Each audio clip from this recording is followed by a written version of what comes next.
What y'all doing? Hey, Kev. Morning, Cassie. Morning, how are you? Good. Is that Chad? Yep. I didn't even recognize you, man. It's the glasses. I didn't know you were here yet. All right, let's walk out here and see what these guys are doing.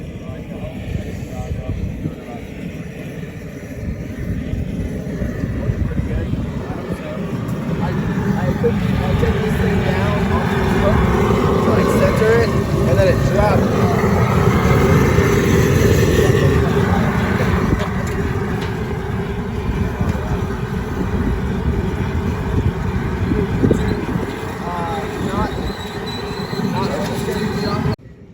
So today is day one of the OKIE Homesteading Expo week, and today is the whole hog butchering class.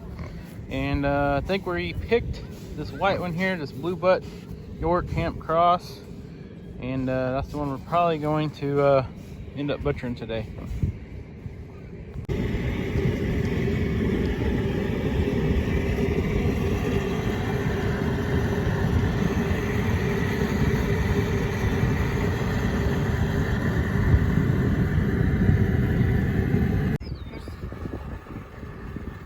What'd you say it's at?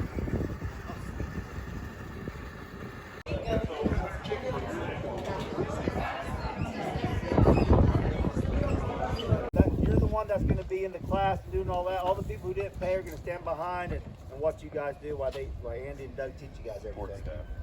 So yeah, don't be afraid. I don't want to have to shout. This is about me, not about you. Just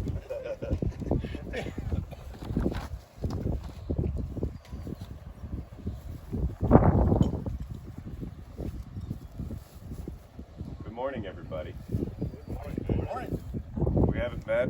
I'm Doug, and this is Andy. We're from Hanscoon Farm. I want to thank everybody that's making this happen. It's a perfect morning for it, so that's also great.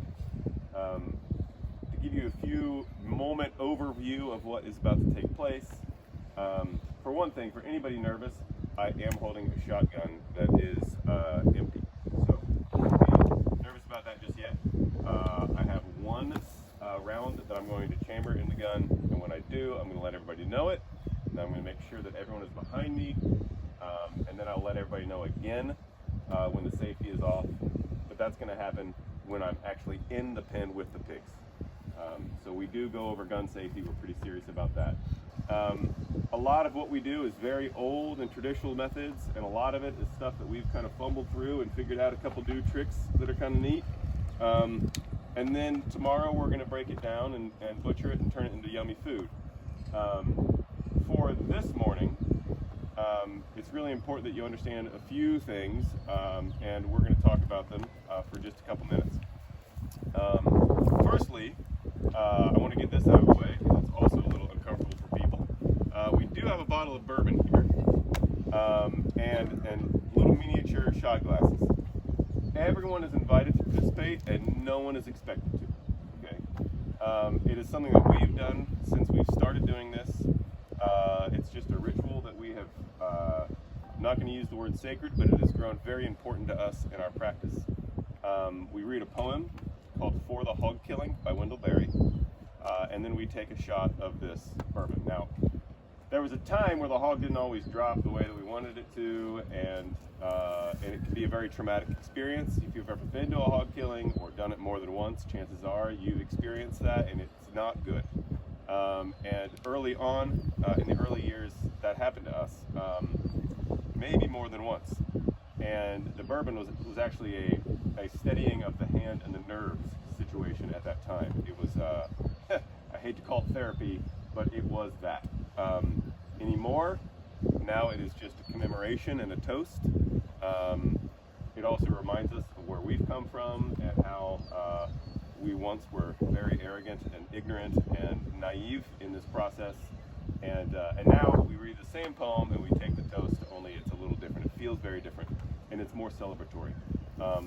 It's also, though, solemn, right? So somebody raised these pigs, and they took care of them every day that they were here and alive, and we want to make sure that they die just as well as they were raised. For that, We're not going to corral the pigs. We're not going to try to move them somewhere, load them somewhere. It is our preference always to kill the hog where it's at. So if it's in a pen, if it's in a pasture, if it's in a paddock, whatever the context, you go to the pig, don't make the pig come to you. Pigs do not mind being killed. They mind being isolated and removed from other pigs. They mind doing things that they've never done before, smelling things they've never smelled before. They don't like that at all. We try to eliminate that by just going where they are. So what I'm going to do is I'm going to go in there with this shotgun. I could shoot it from outside the fence, but with a woven wire fence, there's just the possibility that my angular trajectory is going to hit the fence, and I just want to avoid that.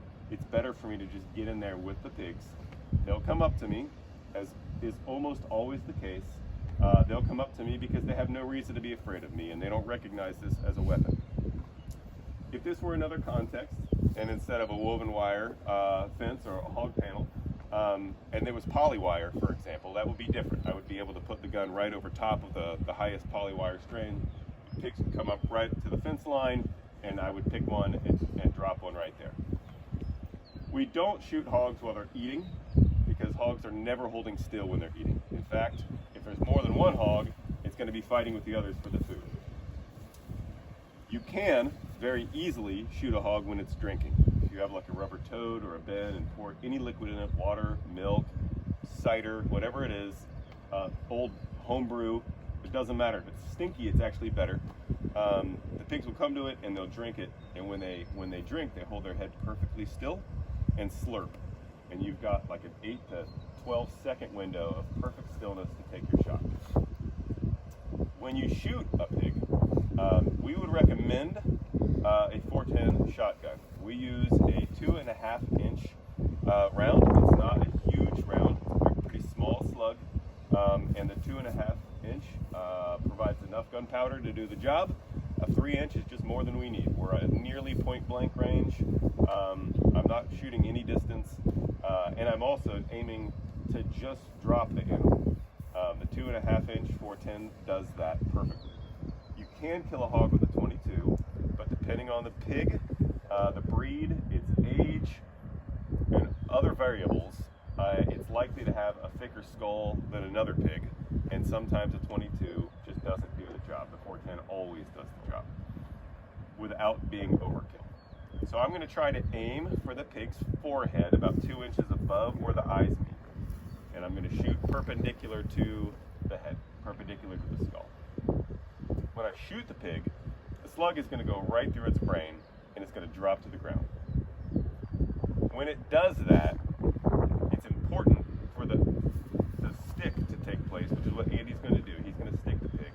There's like a 20 to 25 second window after the slug goes through the brain of the pig that all the vital organs are still working, including its heart is still pumping. And if you can sever the carotid and jugular arteries with your knife in that window of time, you can thoroughly bleed the pig in this minute that it died, so that when you go to butcher it, it's not a bloody mess. And we advise that you try to do that. Now this is going to be exceptional, and Andy will talk about why. Right now? Yeah.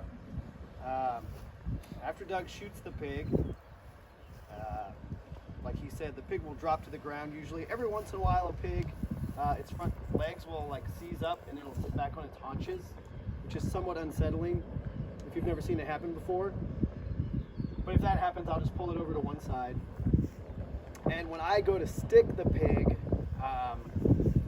I don't take my knife out until I'm actually ready to stick the pig for safety reasons. But I'll walk up to the back of its neck to stay away from its legs.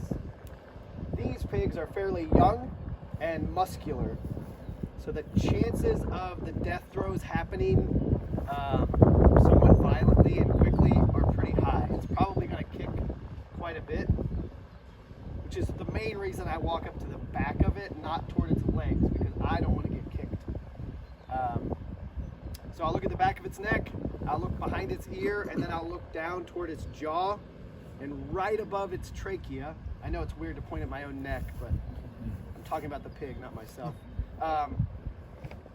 Once I see the back of its ear, its jaw line, which you can see when it's laying on its side, then I'll take out my knife and I'll I'll position the knife like I'm stabbing toward myself because I'm behind the pig, and I'll plunge the knife in really close to the middle of its throat, but just a little bit above the trachea. And I'll plunge the knife in until it gets to the pig's spine, which I can feel with the tip of my knife. And as soon as I get to the spine, I'm just going to pivot my knife up and down so that I'm severing the carotid and jugular arteries as they flow up into the head. And if everything works like it's supposed to, when I pull my knife out, there'll be a flow of blood with it. During this whole time, if the pig is going through its death throes and it is somewhat extreme, after I stick the pig, sometimes I just get away from it and let it do its thing. If it's not kicking too harshly, I will keep my body weight up on the head area to kind of keep it stationary, but sometimes that's not safe. After the stick is done, if the pig is kicking a lot, you just have to get away from it and make sure that you're safe. There are times that we do save the blood. We're not going to save the blood today, just for a couple other reasons, but if you were to save the blood after the knife comes out of the pig, you would have a bowl right up there by the wound, and you would start stirring the blood to keep it from coagulating. And then you would just keep stirring it until it cools down, and then put it in the fridge to save for a blood sausage later. Yeah, it's possible. Like, it's been a while. Not all pigs, or even heritage breed pigs, are the same, obviously. And it's been a while since Andy and I have done pigs of this tonal definition. These are like bodybuilder pigs compared to what we are accustomed to. We often get in front of really big, lardy heritage pigs, and just like us, the bigger and lardier we are, the less kick we've got. These pigs are probably going to be dramatic, and I want everybody to know that, because if that happens, it may feel very weird for us, thinking that it's in pain or trying to get back up.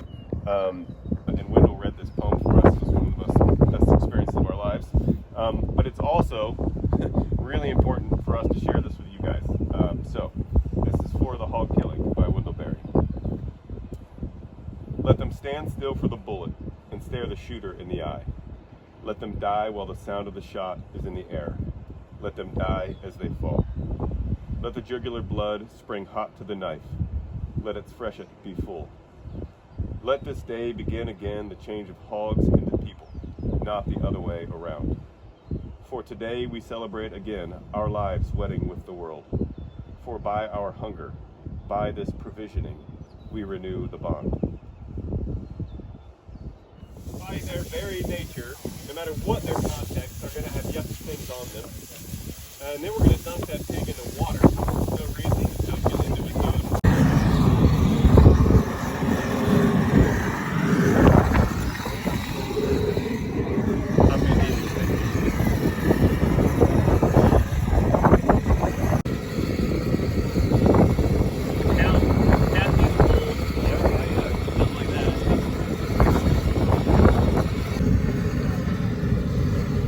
I'm going to hold the pig outward so it doesn't hit the barrel when you hoist.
ready, Rob.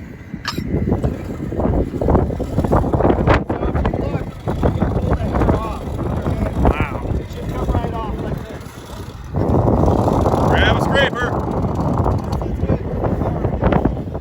Go straight down. We have 2 more scrapers if anybody wants to. Jump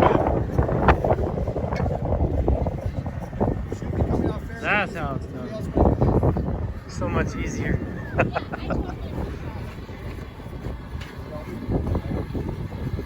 Anybody else? The top edge of the scraper go down like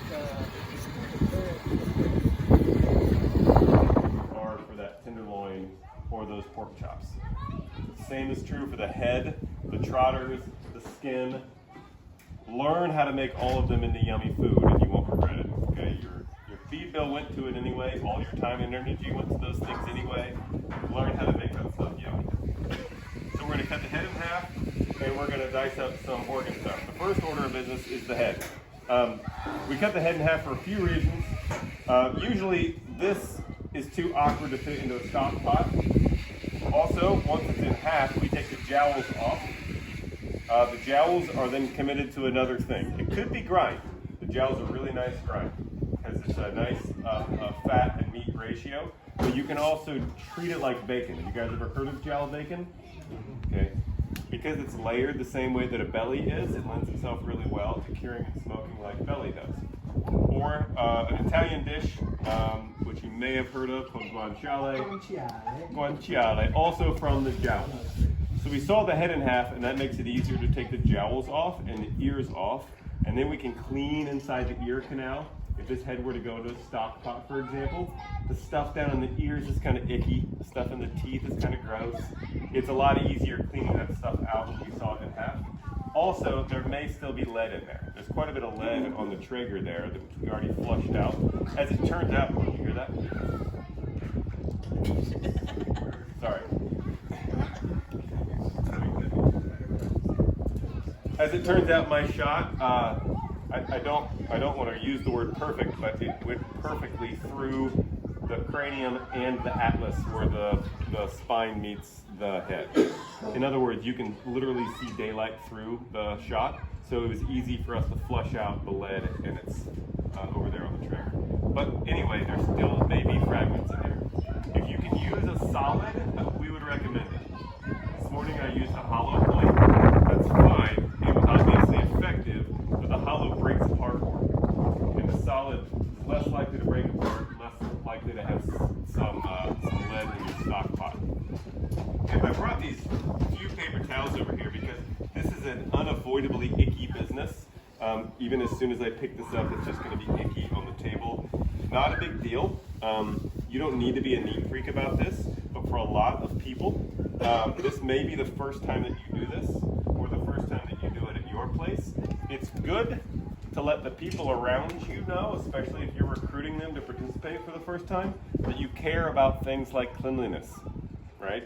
That getting the hair off, getting ear wax out, wiping up ick and goo off the table, they will be far more likely to join you next year when it's time for the hog killing if you're clean and neat the first year. So I am going to cut through a little bit of the head. I'm going to aim for center. As a general rule, we only use our knife to cut through meat and only the saw through bone. So you'll see me sawing through the bone and only meat with my knife. Sure, I'm probably going to use it. When you are sawing a head in half,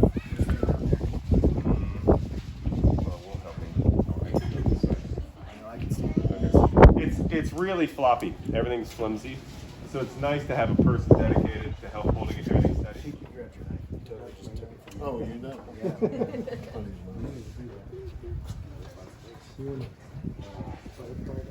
Well, you can. If you keep your hand flat and your knife stays under it, you're not going to cut yourself. And just work yourself through. That knife should be able to do it. Is that knife okay or no? How's this knife doing? Cut your finger off. Well, I just You want can to cut it. grab it. Grab it. I don't want to cut off my finger. You want to try this? He said, okay, your finger It off. will cut your finger I'm off. assuming that means it will also cut down the middle. Oh, yeah. Oh, okay, no problem. So the other thing you can do in that case is just run along the top. Is that not short, Brandon? Yeah, that's real short. It's all good.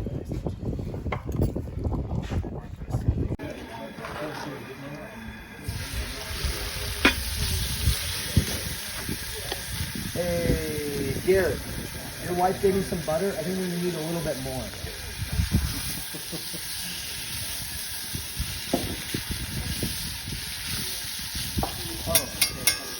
Salt and pepper. Salt and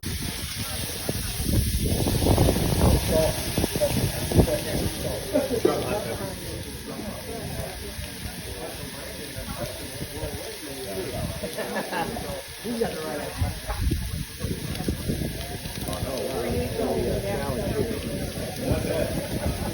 It's a lot of pepper.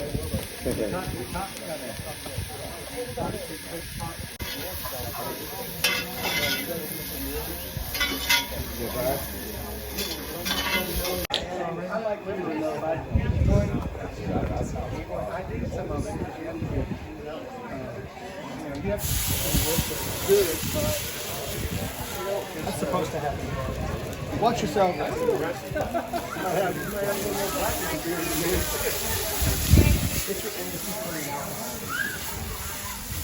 Some people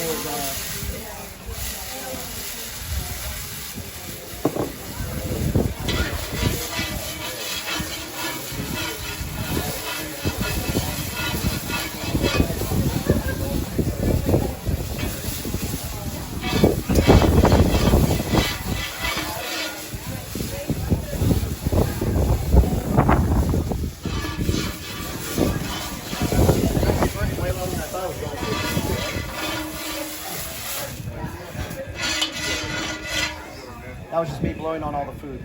Sorry. Now, how much of that do you know to put in there? About the amount I'm going to put in. This is a bigger batch than I'm used to. Precise measurement. Just tell me when to stop. All right. The sign is a matter of shifts, all right?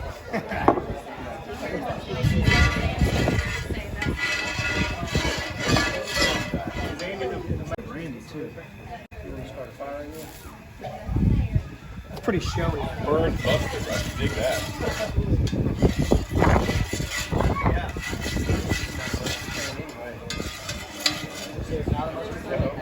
You said you were going to eat this. I didn't say I would.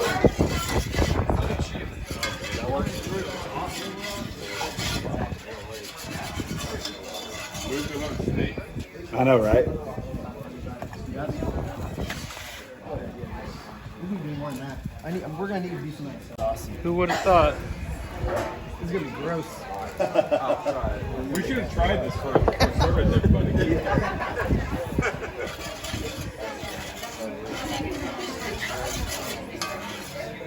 Well, with a name like Smuckers.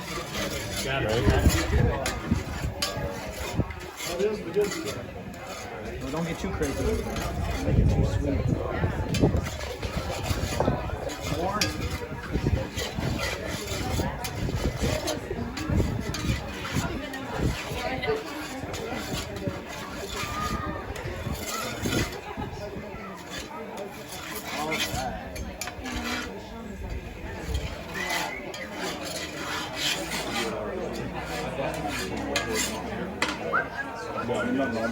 I like milk.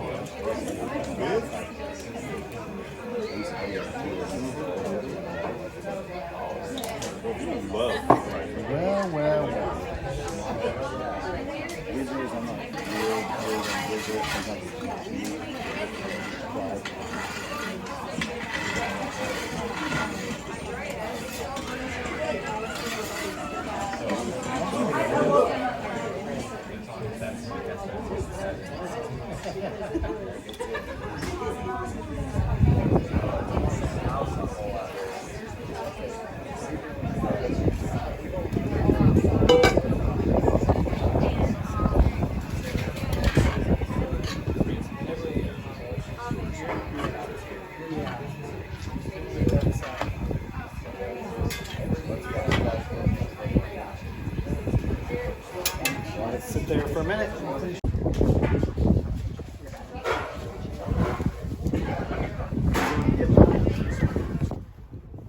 So they actually cut this out. This is a bladder, and they washed it out real good, and then they blew it up and tied this twine around it and hung it out to dry.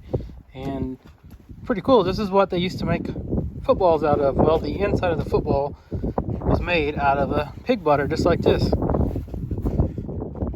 We have been learning some awesome things in this class today. Sawing to the ribs. You don't need a commercial bandsaw or meat saw to butcher a hog like this. One simple, cheap meat saw like this. We used this yesterday to saw the entire pig in half, and we'll use it again today for the few places that we saw through ribs specifically. And now we have the loin section. Very nice loin section. We're going to go ahead and just for your own sake, I'm going to put the mic down and help Andy. We're going to rebuild the pig real quick, get its primal cuts, and then the bottom, the picnic or picnic ham. The Boston butt or pork butt is probably the most prized part of the pig for smoking and barbecue. Completely loaded with connective tissue that breaks down into this really nice, unctuous, tacky pork that's cooked properly. Again, this is one of those occasions where the sawing is a bit of a hassle.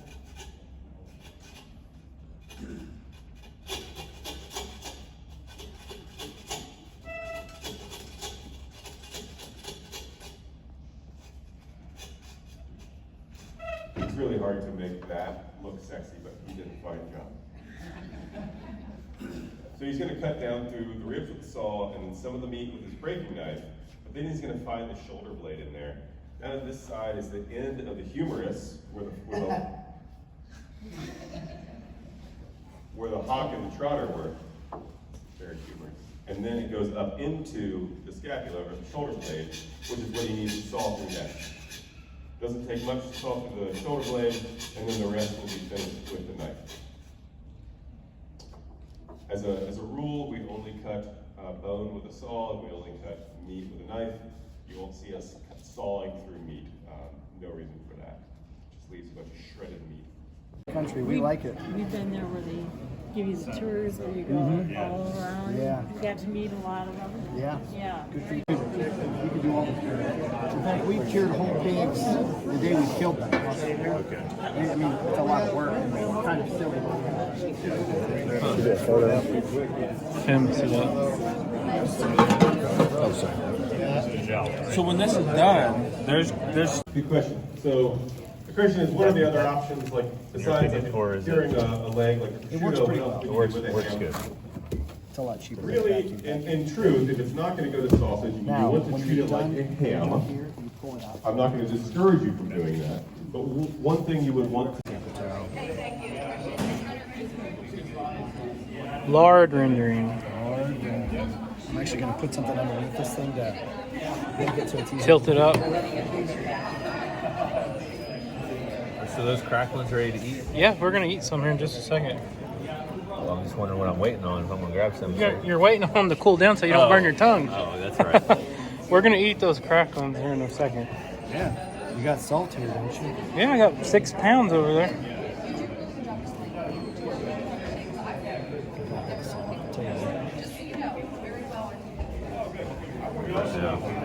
This way I can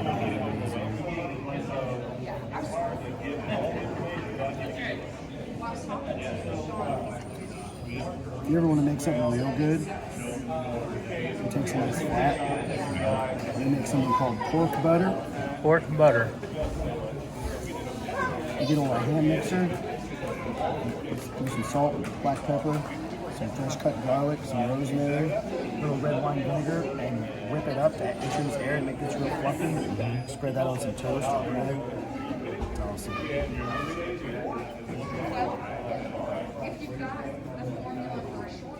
You boys ever rendered lard? Nope. You're You have? filtering it to get all the pieces of meat out. It's not like you guys It's not do. really meat, it's